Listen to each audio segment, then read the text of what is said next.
Chainsaw Man is more exciting than ever and more people are reading it, but there's just one problem. This might be the very end of the story. We're more than a third of the way into part 2. If this is anything like part 1, then we have roughly 60 chapters left, which translates to just over a year left of the manga before part 2 ends. That just leaves one question. Will Fujimoto continue the manga and write a part 3? It might seem like a no-brainer to some people because Chainsaw Man is so popular, but you have to remember that this is Fujimoto we're talking about. Besides Fire Punch, this is his only long-running series. Besides Chainsaw Man, he's really only been doing one-shots. So there's a serious possibility that he just might not want to keep writing the story after part 2 so that he can move on to other projects. Now, if you ask me, I think it's more in favor of part 3. Fujimoto has always set himself apart from other mangaka, and he was given a bit of freedom to do what he wants when Chainsaw Man was moved to Jump Plus. Even so, there will be tremendous pressure from SHUEISHA and whoever else to keep the series going. The manga sold well before the anime,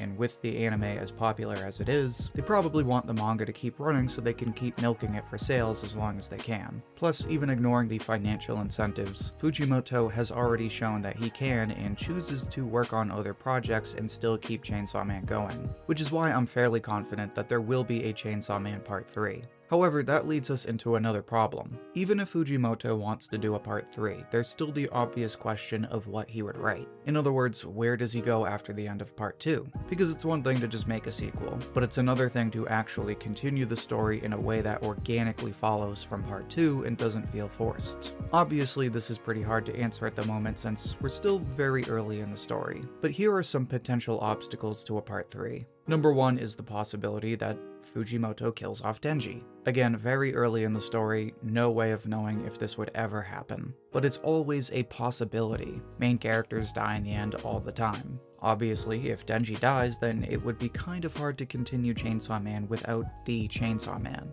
You could make the argument of, oh well, why don't we just make a new Chainsaw Man? But I don't know how well it would work if Denji died and someone became the new Chainsaw Man. It just wouldn't feel right. And then if Denji dies, then you get into the issue of, okay, who's going to be the main character in part 3? Which already has a bunch of other questions since we already have Asa leading part 2. But for now, let's assume Denji lives to see the end of part 2. Okay, if that is the case, we get into the issue of continuing his character. Like I've said in previous videos, if you're going to continue to use a character after their current arc is completed, then you have to give them a new character arc.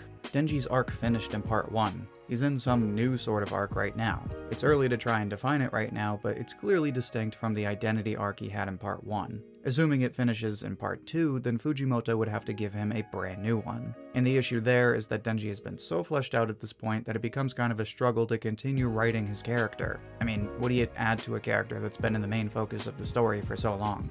But that's just one issue. Another issue is what Fujimoto is supposed to do with Asa.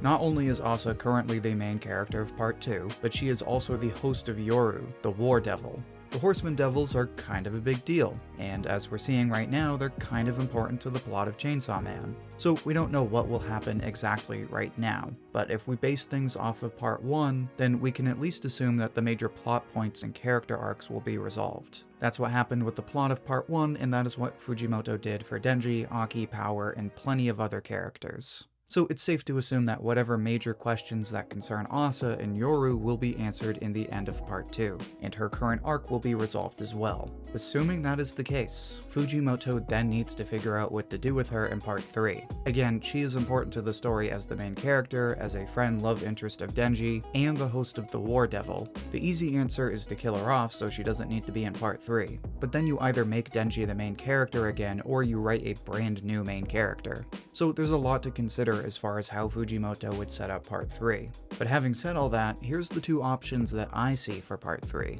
Actually, before I do that, make sure to like the video if you've been enjoying it so far. It's the easiest way to support the channel, and it helps spread the video to other viewers like you.